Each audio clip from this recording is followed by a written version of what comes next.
show if I turn my cell phone off.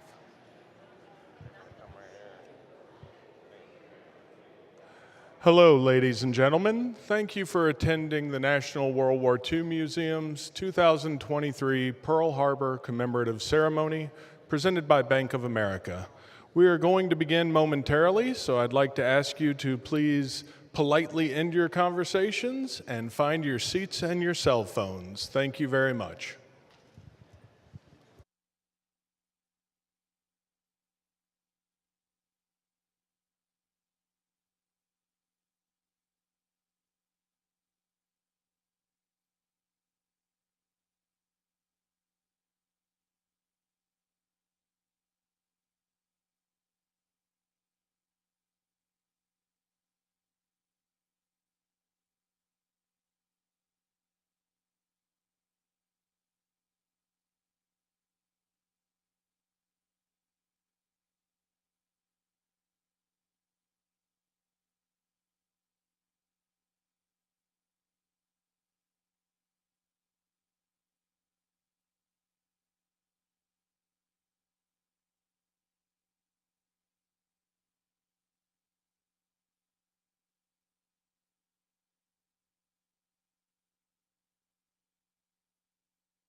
Ladies and gentlemen, please find your seats and your cell phones. Thank you very much.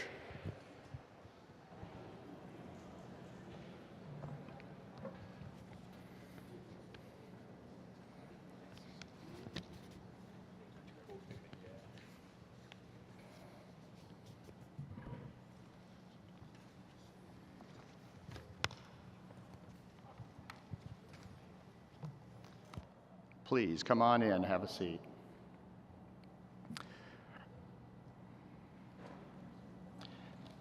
Good morning, ladies and gentlemen.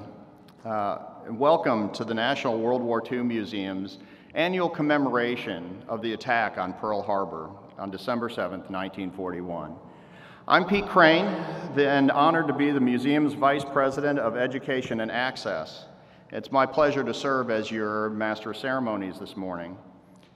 Before we get started, and I know a couple of gentlemen are going to be getting tired of doing this today because they were just across the street at our international conference where we recognized them, but I'd like to especially today recognize the World War II veterans, home front workers, and Holocaust survivors that are with us. I know we have two.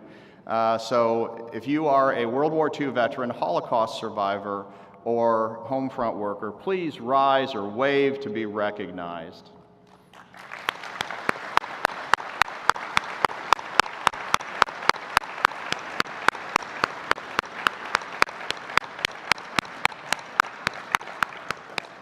It's an honor to have you with us here today. I'd also like to recognize any veterans of our armed forces, any of our services from any era, and their immediate family members who supported them throughout their service. If you would stand or wave to be recognized.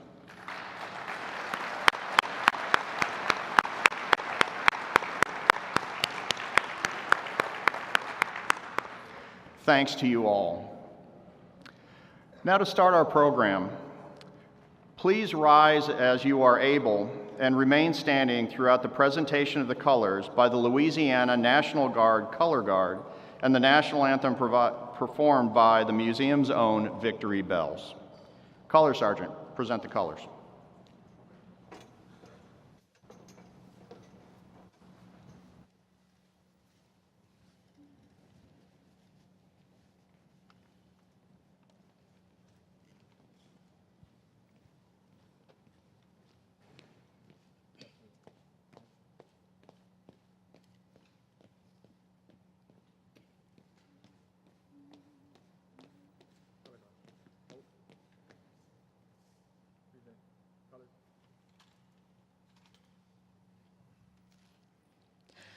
Oh, say, can you see by the dawn's early light what so proudly we hailed at the twilight's last gleaming, whose broad stripes and bright stars through the perilous fight o'er the ramparts we watched were so gallantly streaming? And the rocket's red glare, the bombs bursting in air, gave proof through the night that our flag was still there. Oh, say, does that star-spangled banner yet wave o'er the land of the free and the home of the brave?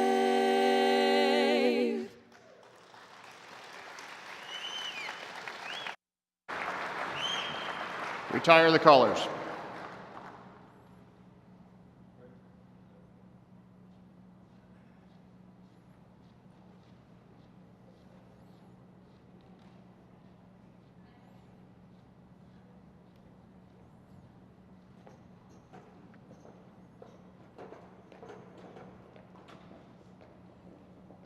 Please be seated.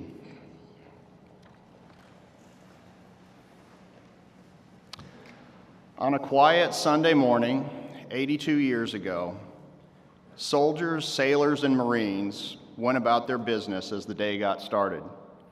They had breakfast, relived the events of Saturday night, prepared for their day's duty, or made plans for a leisurely Sunday afternoon in Waikiki. Then World War II showed up and everything changed. It's important to take a moment each year to remember those who served and sacrificed on that day, and the 16.4 million Americans who served and almost 415,000 who fell in the subsequent 4 years of that terrible war. The anniversary of Pearl Harbor is one of the special days that the museum has identified to commemorate every year here on campus so that all of us here today have an opportunity to gather and reflect, to be reminded of the momentous dates of our nation's history that should never be forgotten. We're honored and grateful to the Bank of America who provided funding for today's ceremony and the other commemorative days here at the National World War II Museum. They've not only been a great sponsor, but they've also been a very good friend.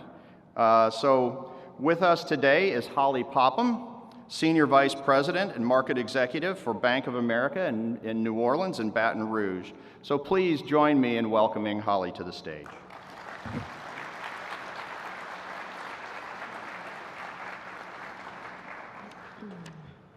Good morning. My name is Holly Popham, and I'm the market executive for Bank of America for the New Orleans Baton Rouge market. First, I would like to extend my deepest gratitude to the brave men and women who served and sacrificed on that fateful day in 1941. Their unwavering courage in the face of adversity continues to inspire generations.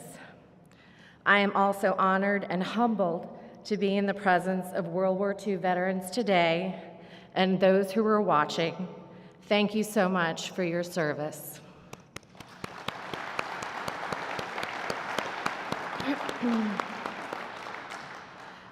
Bank of America is proud to support the Commemorative Days program, honoring the memory of those who fought so bravely.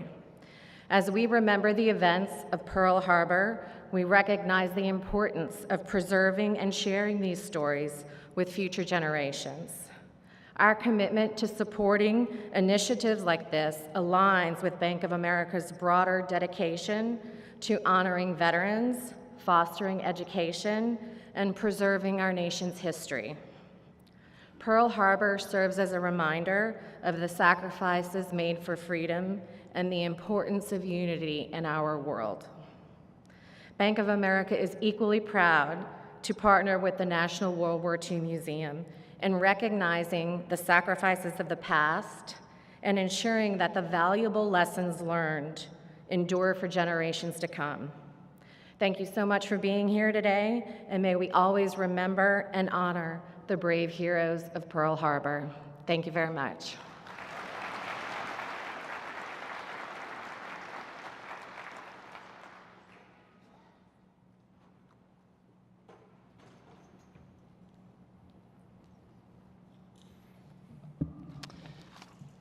Thank you, Holly, and please pass along our gratitude to your colleagues.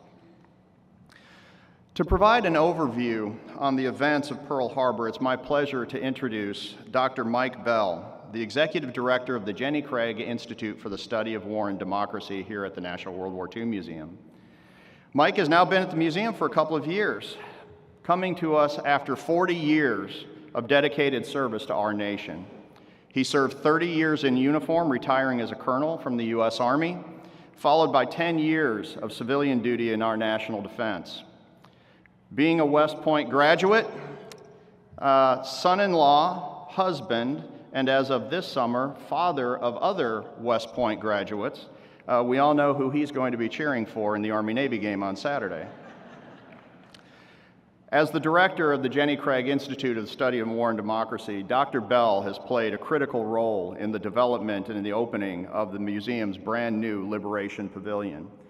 He leads our online content and initiatives and new scholarly and higher education learning initiatives. Ladies and gentlemen, Dr. Mike Bell.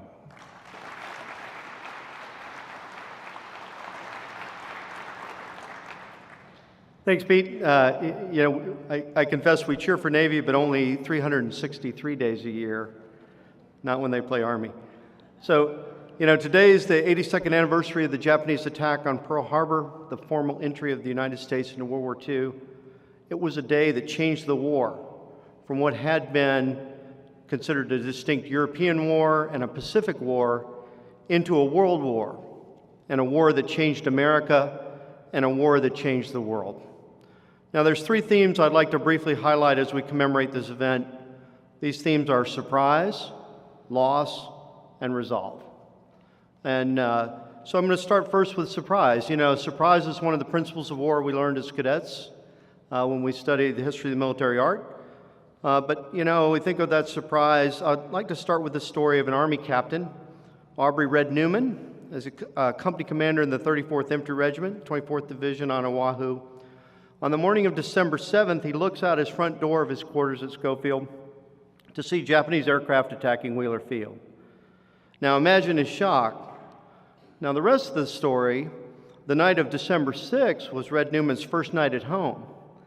He had spent the nearly previous month deployed to the beaches of Oahu with his infantry company with ammunition, guarding against Japanese saboteurs. The Army Command, anticipating that enemy agents might be dropped off as submarines, And so he was happy to kind of be back home for that moment. So the shock was really quite poignant. In November 1941, the War and Navy departments had warned that aggression by Imperial Japan was expected. The Navy issued its war warning message, but the real expectation that was a Japanese attack would fall in the Southwest Pacific or Southeast Asia, and even not necessarily against the United States. The dispatch had reported negotiations with Japan looking towards stabilization of the Pacific has ceased. But our intelligence reports indicated the Japanese task forces and equipment focused on an amphibious expedition against the Philippines, maybe, Thailand, the Malay Peninsula, possibly Borneo. Units were told, though, to execute appropriate defensive deployment. Now, reconnaissance aircraft then spotted Japanese amphibious transports moving south towards French Indochina, and then all eyes looked in that direction, even though they ignored the fact that the carriers had not been spotted. What few intelligence warnings we find in retrospect were overlooked amid the volume of contrary reports and the effectiveness of Japanese security procedures. Now, fortunately for the ships in Pearl Harbor, the appropriate defensive preparations that were directed ensured that the ships were maintained with a full supply of ammunition and a minimum quantity of fuel. So in many ways, things could have been much worse without that as we think through the challenge. Now, consistent with how the leaders in Washington and commanders in Hawaii perceived the threat, the infantry companies were deployed to the beaches of Oahu, and the U.S. military on aircraft on Oahu were parked close together. This would make it easier to guard them against acts of sabotage. Makes sense, doesn't it? The same precautions were also taken, coincidentally, by the American forces in the Canal Zone, where they anticipated similar potential Japanese responses. This turned out to be a disastrous decision when Japanese aircraft struck on the morning of December 7th. In the attack on Hawaii, 169 U.S. Navy and Army aircraft were destroyed, and another 159 damaged, the majority of which were on the ground. The Japanese attack destroyed 19 U.S. Navy ships, including 8 American battleships.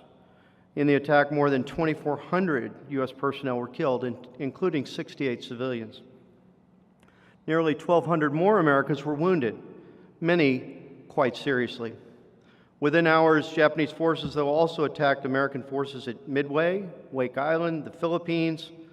In all, a crippling loss and a shock, one that Japan and its Axis allies believed would dissuade the United States in their new, broader war of aggression.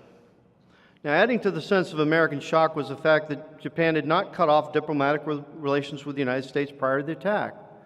This was the convention of the day. It was thereby they committed a violation of the Hague Convention of 1907. Probably a little more history than you wanted to know, but considered a criminal act nonetheless. And this is one of the reasons in Roosevelt's address to Congress on the 8th observed the date was a date which will live in infamy. In fact, the Japanese communique that peace negotiations would come to an end was only delivered in Washington after the attack was in progress. In his address, Roosevelt observed, quote, "Indeed, 1 hour after Japanese air squadrons had commenced bombing in the American island of Oahu, the Japanese ambassador to the United States and his colleague delivered to our Secretary of State a formal reply to a recent American message. And while this reply stated it seemed useless to continue the existing diplomatic negotiations, it contained no threat or hint of war or armed attack. Indeed, the Japanese declaration of war was finally delivered to the United States government that same day, December 8th. Now, of course, Red Newman, young captain, wasn't alone in his surprise. On December 7th, Japanese aircraft struck the Pacific Fleet at anchor at Pearl Harbor. 353 Imperial Japanese aircraft attacking from 6 carriers positioned north of the island struck in 2 waves.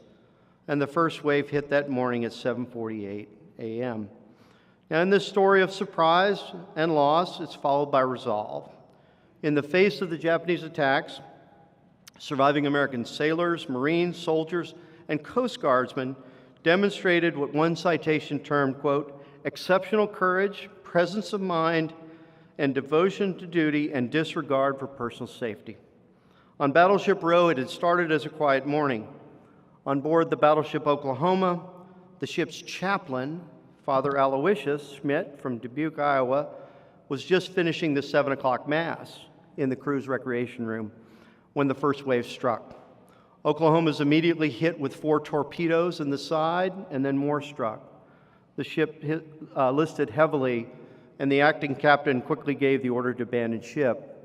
Now, the sailors below deck scrambled to find an open porthole they might squeeze through. Chaplain Schmidt assisted many to escape to safety before making the ultimate sacrifice. Rather than squeeze himself to safety, he announced, quote, "I'm going to check on some other men and bless them." Now, Chaplain Schmidt was among the 429 sailors and Marines who died aboard Oklahoma that morning. Of those, I should note, the Defense POW Accounting Agency has performed incredible service identifying many of those recovered from the wreckage who had initially been buried in graves marked as unknown. And certainly we'll learn more about that in just a bit. Now, also aboard Oklahoma was Marine Sergeant Thomas Haley. He served with the Marine Detachment.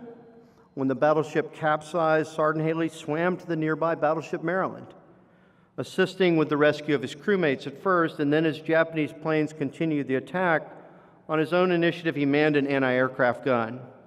Despite the fact that he had no experience with the gun before, pretty good, he's a Marine, he fired it in what was termed in a most efficient manner. Of course, Sergeant Haley's day did not end that morning.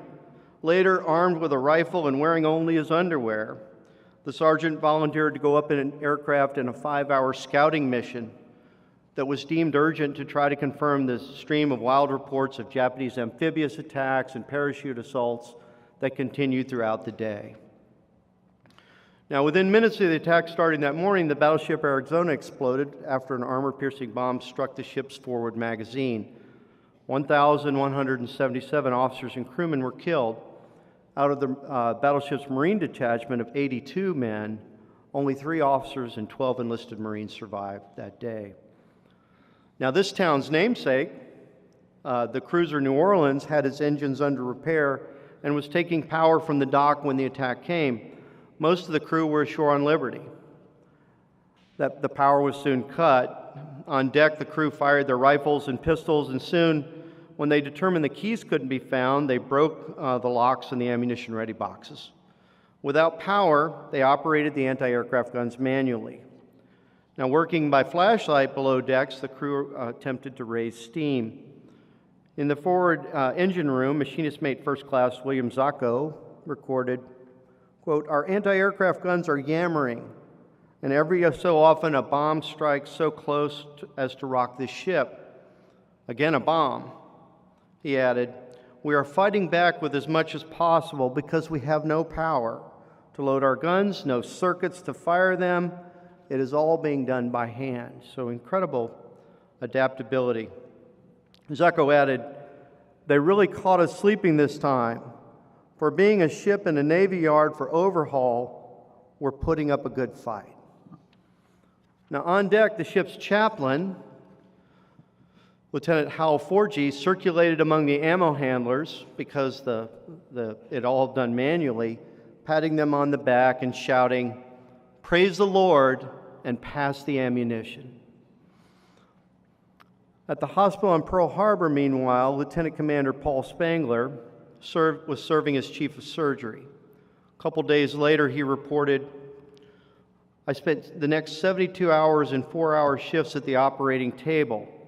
During my first shift, we were under almost constant bombing, and anti-aircraft fire kept up a constant din. They didn't actually hit the hospital, but one explosion was so close, it blew all the windows out of the room, which was right next to the room I was operating in.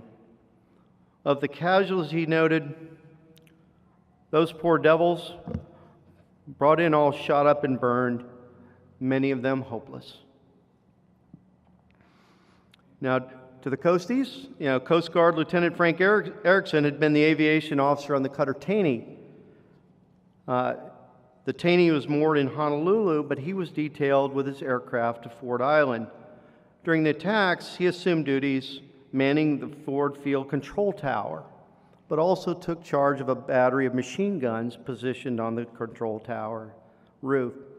Later in the war, he recalled, "We could see all of Ford Island and Pearl Harbor area with the ships, the Navy Yard, Hickam, Wheeler, and Ava Fields, all of which were on fire.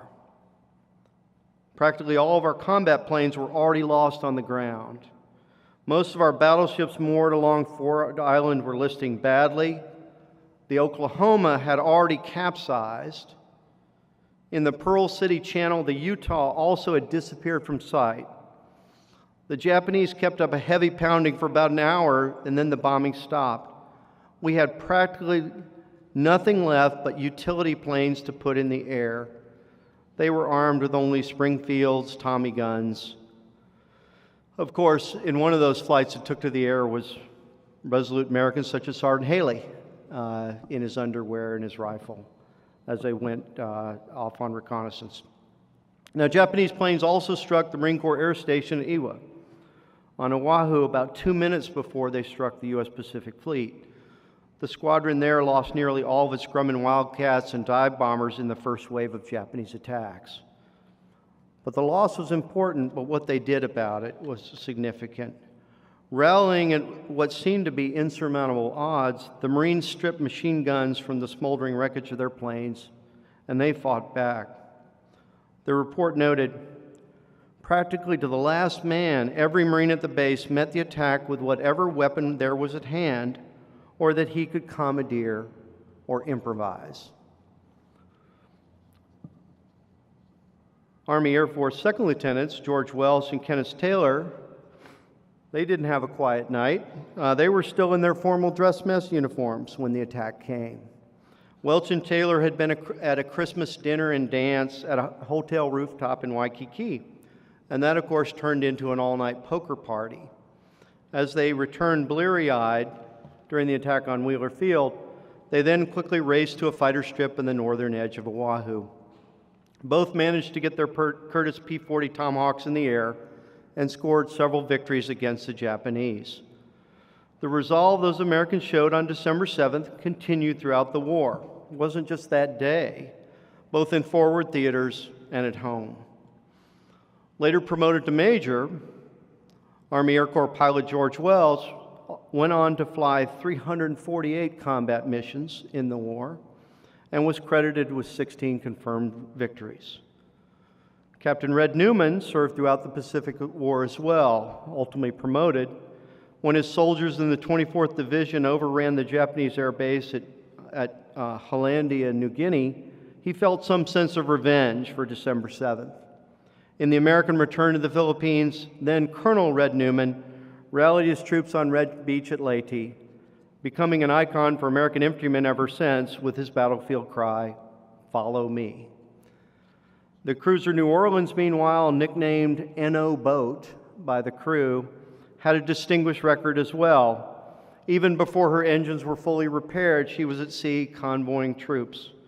Soon she was in action throughout the Pacific War.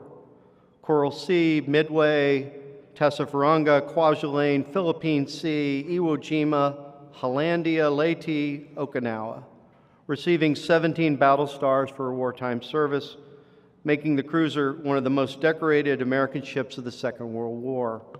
One largely forgotten, but did credit to this town. Now, also from the cruiser New Orleans, Captain Forgey's call, "Praise the Lord and Pass the Ammunition," inspired popular wartime song of resolve and tenacity. And I'm not sure anyone's listened to that for about 75 years, but it's amazing how those feats go on. Of the 7 American ships sunk completely during the attack, all but 3 would return to service by 1944, something that was considered unimaginable by many Americans, but certainly by our adversaries. And although the U.S. Navy gave up the idea of recovering and retrofitting Arizona, the crews worked on the wreckage for months. They strove to recover bodies, remove equipment, and reclaim weapons. Arizona's guns would serve in the Army's Coastal Artillery Command on Oahu and on the battleship Nevada. Among those who deployed to Hawaii to respond to the disaster was a civilian carpenter from Louisiana, Foster Doublechain. With his toolbox in hand, which is now in the arsenal of democracy, he pitched in to repair buildings damaged in the attack. I think his toolbox symbolizes the work ethic and national determination, the resolve to rise from the disaster and sacrifice to the ultimate victory. In Roosevelt's message to Congress on December 8th, he announced, "No matter how long it may take us to overcome this premeditated invasion, the American people in their righteous might will win through to the absolute victory." Roosevelt was proven right. I think Pearl Harbor serves as a story of surprise and a story of loss, but more importantly, an inspiration of what American resolve can achieve. Thank you very much.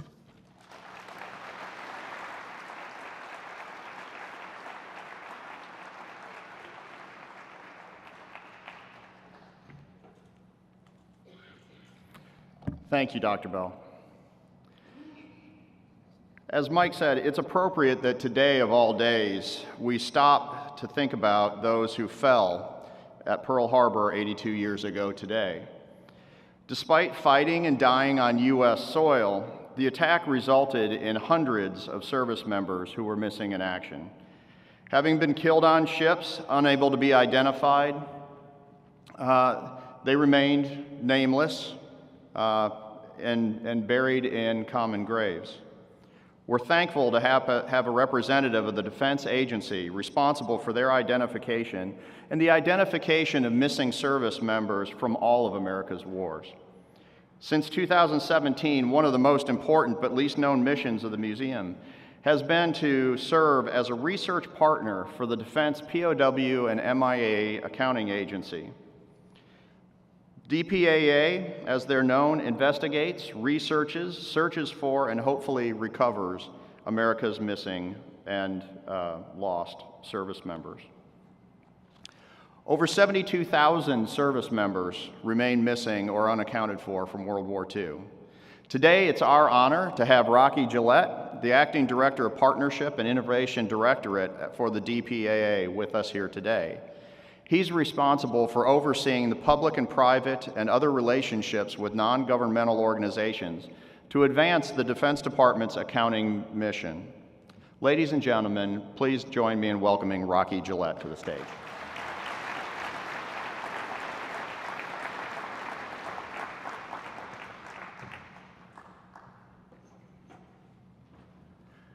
Good afternoon, and thank you, Colonel Crean, for that gracious introduction, and my thanks to National World War II Museum CEO Stephen Watson and Colonel Michael Bell for inviting me to speak to you all today.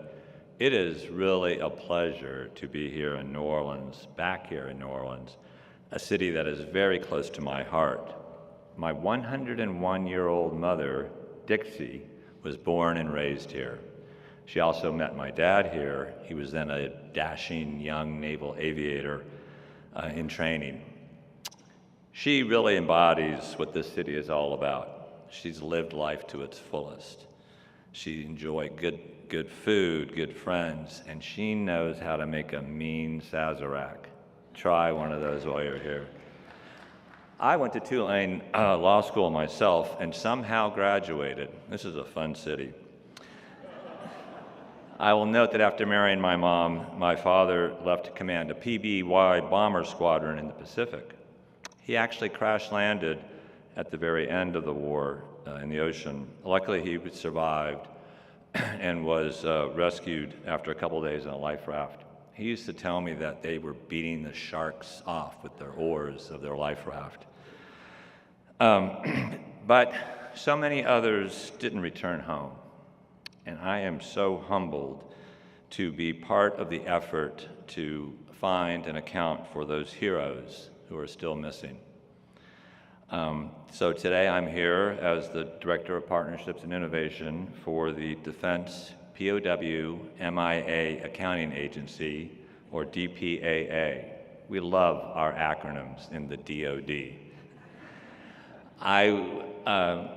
was honored to serve 30 years in the Army on active duty and reserves. I did with an internet guy for a while on the civilian side. I helped with WMD response and counterterrorism planning, and I was detailed to the State Department to assist with our efforts in Iraq. So I would have to say I've had some really interesting jobs over the years, but I am totally blessed to be helping DPAA as we try to find the more than 80,000 heroes who are still missing and unaccounted for from past wars going back to World War II. And I'm doing my slides, which disappeared. Who took the, voila, sorry. This mentions that it's a sacred obligation, and that is absolutely the case. The origin of what I would call our modern accounting mission can be traced to the end of the conflict in Southeast Asia. In his 1973 speech announcing a ceasefire in Vietnam, President Nixon declared that there would be, quote, the fullest possible accounting for all those missing in action. Now, while the Defense Department is huge, DPAA is not, and you see the challenging task that we have. As was mentioned, over 70,000, and that's really amazing, right? Over 70,000 of our heroes are still missing from World War II. 7,500 plus from the Korean War, over 1,500 from Vietnam, 126 in the Cold War, and 6 from Iraq and other conflicts. We estimate that 38,000 of those are still recoverable using the technology that we have today. But that technology is advancing, so we're really trying to increase that number that we can recover. And the reason we have that lower number of the 38,000 is that many of these were deep water losses, aircraft that crashed in the ocean, or et cetera. And unfortunately, over time, environmental and man-made disruptions has caused us to lose various sites where we think we would otherwise be able to recovery. Our DPAA team of over 725 military and civilian personnel worked really hard day in and day out to fulfill the nation's promise for the fullest possible accounting for our missing personnel. So I'm going to show a brief video. And if you could please start that depicts what we do, how we do it, and how we're trying to find new ways to harness technology and scientific advances to fulfill our mission. Are you able to? There we go. This is pretty cool. 10 meters slightly off dead ahead. Yeah, that's looking significant. And we should be just approaching the large target now. This is interesting. Okay, that is. Yep. This looks like the main wreckage. Yep. Yeah, roger. Sites like this tell a story. It's the location of a tragedy, very likely a spot where service members lost their lives. You can definitely tell that's the glass cockpit. You can see the reflection of the LED lights in it. Yep. Service members lost in conflict and combat leave behind friends, families, and, all too often, a mystery of their last resting place. Over 41,000 Americans are presumed lost at sea all around the world. This mission is in partnership with an organization called the Defense POW MIA Accounting Agency, or DPAA, a division of the Department of Defense charged with providing the fullest possible accounting for military personnel lost while performing their duties. Our interest is archaeology, but the main task here is to evaluate this site for the possible loss of 2 people on board. That means we're combining a number of aspects to understand this site. Partnering with organizations like the Ocean Exploration Trust provides the DPAA a unique avenue to explore deepwater areas. EV Nautilus is equipped with advanced technologies to fulfill this mission, including remotely operated vehicles, acoustic mapping sonars, and telepresence capabilities that allow scientists to participate in the mission from anywhere in the world. For this mission, we're working on a site located more than 1,800 feet deep. We're using acoustic sonar and remotely operated vehicles to investigate the site in an effort to correlate information about the wreck and, if possible, provide conclusive evidence of who was lost. There has to be correlative evidence to point to that it is that specific site. The data plates could certainly help with that, but that doesn't guarantee that we will make the correlation. Wow. Now can we... Something Aeronautical Corps. It says Wright Aeronautical, Right. W-R-I-G-H-T. A project like this takes hundreds of people, thousands of hours, and a lot of recommendations. We were very lucky that we've had some other really competent teams like OET go out and look at it for us. Archaeological field surveys like this ultimately aim to bring home any possible physical evidence recorded as part of this mission. This is only one step in DPAA's thorough case progression, which involves teams of experts in various fields, including forensic anthropology. Thousands of hours of archive and laboratory research and hundreds of people work on a case that may make a determination possible. Once DPAA makes a positive identification, a message is sent to their respective service member casualty office, who then notifies the family that their loved one is accounted for. It is an honor and a privilege to be part of this journey. Learn more at dpaa.mil, where updates about this site and hundreds more around the world are announced.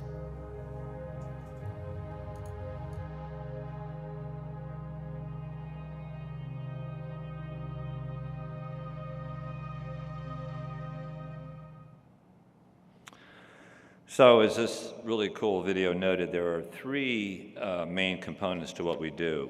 First is historical research and, oh, that's a little early, but no worries. Historical research and analysis, field work with resulting hopefully in recovery of the missing, and finally the actual identification of the remains and the return to their families. For the first of these, the historical research and analysis, being the Department of Defense, we originally felt we could do all the needed historical research analysis on our own. DOD, we can do it all, right? And we were successful, and we relied on in-house historians and analysts, many with military intelligence backgrounds, to search through the millions of pages of military records, our own DOD records and archives, but also archives and records of the Allies, even records of our enemies. Our researchers spend hours at the National Archives and various repositories looking for these documents, mostly paper files, but we've been digitizing them over the years. However, in the past few years, we recognized that we could increase our capability and capacities by partnering with universities and other organizations outside the Department of Defense who do a heck of a lot of historical research and analysis.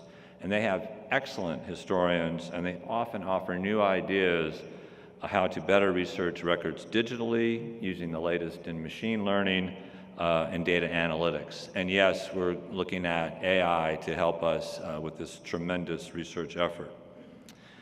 We've had and one of those partners for this historical research is the World War II Museum. We have had a research fellow here for the past few years, and who has really helped us to better and most cost-effectively do historical research and analysis. And we're bringing on a new fellow, top-notch historian, who will be starting next month. That is Jennifer Putman? Yes, there she is. Welcome aboard, Jennifer. We're glad to have you. She is an outstanding historian and will be helping with this effort. And the World War II Museum is part of a nationwide network we established. This network has grown to more than a dozen universities and organizations that are doing amazing historical research and analysis that has directly contributed to successful recoveries around the world. So once we have done the historical research that gets us to a possible location, we conduct field activities to investigate and then hopefully conduct an excavation to find remains. We also used to do all of our field activities just with our own resources. And we did a good job. I think we looked at it that this was our mission and our responsibility. But again, we came to realize a few years back that universities and other organizations can be terrific partners for field archaeology work when we go to try and conduct a recovery. Interestingly, one of our first partners for a field excavation, which successfully recovered a Tuskegee airman lost in World War II, is also from here in the Crescent City. In 2017, our partner, the University of New Orleans, with a team of mostly archaeology students under Dr. Ryan Gray, he's an archaeology professor at University of New Orleans, recovered Lieutenant Lawrence Dixon, a Tuskegee airman whose P-51 Mustang crashed in Austria on December 31, 1944. He was a red tail, so he flew that plane, that type of plane, right there.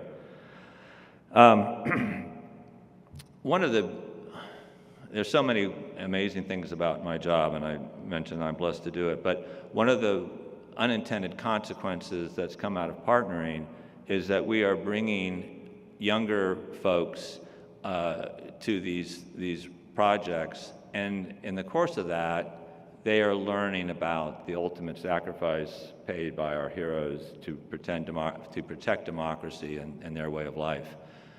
Those University of New Orleans students, they learned about Lieutenant Lawrence Dixon. He was an African American. He was a musician. He had decided to become a dentist because he wanted to ensure he could take care of his family, even though music, I think, was his first love. He volunteered at the height of Jim Crow laws to serve our country, and as I said, paid the ultimate sacrifice for our freedom. So for the students, they could understand that, but I was actually there in the field with them. I got to go. Beautiful setting in the Austrian Alps. I kept expecting Julie Andrews to come down the hill singing the hill, the sound of music. But while I was there, they found his harmonica. Excuse me. So it went from this young guy who they read about to someone they could visualize playing music with his comrades, his brothers in arms. And they told me he was one of his, pretty profound for me too, one of the most profound experiences of their life. So they connected. We were connecting young folks with this story, with what all these veterans have done in a profound way, and it's really rewarding. And I just want to say that we now have over 100 partners. You can imagine how much that's increasing our capability and capacity. They work with us at very reasonable amounts, and they benefit from it. We did our 200th partner field mission this in the last couple of months. So that's 200 more than we would have otherwise have done. But today, since we're here to commemorate those who lost their lives in Pearl Harbor, I'd like to briefly talk about what was mentioned previously, and that was DPAA's effort to identify the hundreds of sailors and Marines who perished on the Oklahoma during the Pearl Harbor attack. Colonel Bell accounted for us that on the morning of December 7th, 1941, a fleet of Japanese carriers launched formations of dive bombers, torpedo planes, and fighters against the U.S. vessels moored in Pearl Harbor. And one of those was the USS Oklahoma. It was first hit by a torpedo around 8 a.m. Within minutes, it was hit by multiple torpedoes and capsized. For some witnesses, the fate of the Oklahoma was, quote, the crowning horror of the day. The vast majority of the service members who perished on the Oklahoma were recovered sometime later by divers and salvaging crews.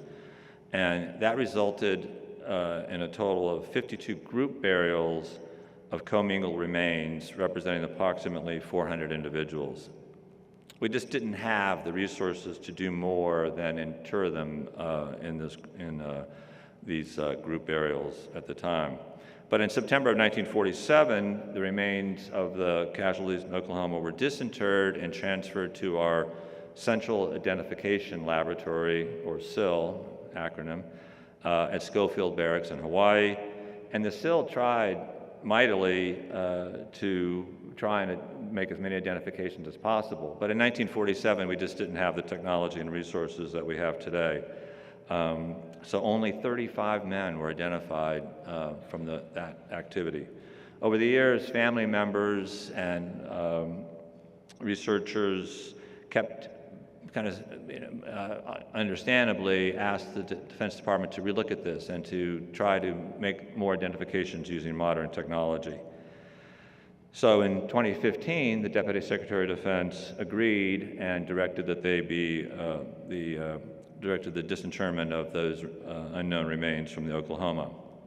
But even using modern forensic anthropology, advances in DNA sequencing and other DNA identification technology, it took us years, but eventually we were able to identify 355 of the USS Oklahoma personnel. This has resulted in a total accounting of every missing Marine, Paul, you might appreciate that, from the ship, and in total 396 of the Oklahoma personnel have been accounted for. We made the last individual identification in October 14, 2021. There were 33 we just could not identify. You can imagine with the explosions and things that happened underwater, diesel fuel. But those 33 were identified as a group, and those 33 sailors were reinterred in a ceremony at the National Memorial Cemetery at the Pacific on December 7th, 1921, the 80th anniversary of the attack. There's a lot of facts here, but I will say this was really an amazing scientific accomplishment. The DPAA forensic anthropologists and the DPAA experts at the Armed Forces DNA Identification Laboratory just put everything to bear on this to make those 396 identifications possible. And as usual with every one of these, there's more to the story, right? Because these are family members.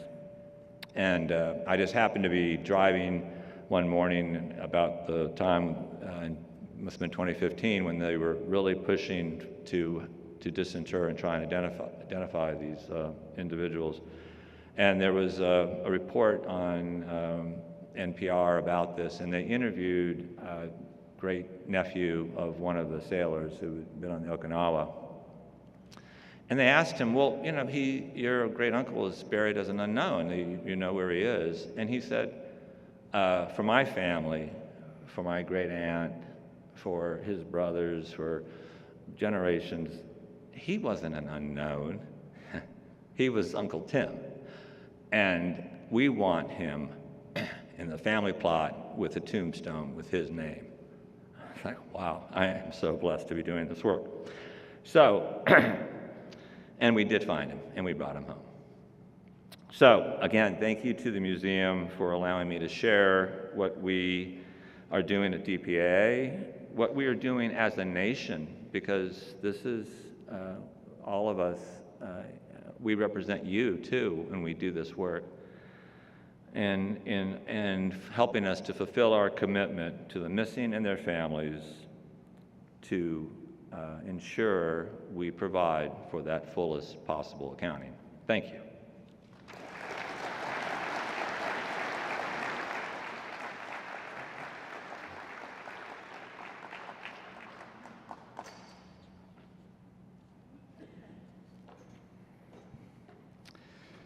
Thank you, Rocky, and thanks to your colleagues at the DPAA who do so much for our country and for your wonderful relationship with the museum.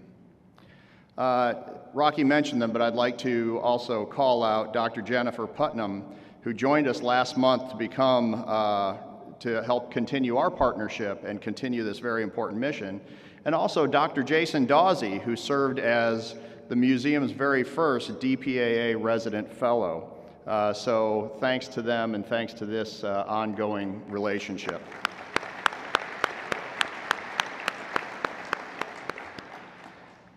So thank you, Mike, thank you, Rocky, and thanks to all of you for joining us here today. Now, as we conclude, please rise and join me in a moment of silent reflection and the playing of taps.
Thank you for joining us today, and we look forward to seeing you again here at the National World War II Museum.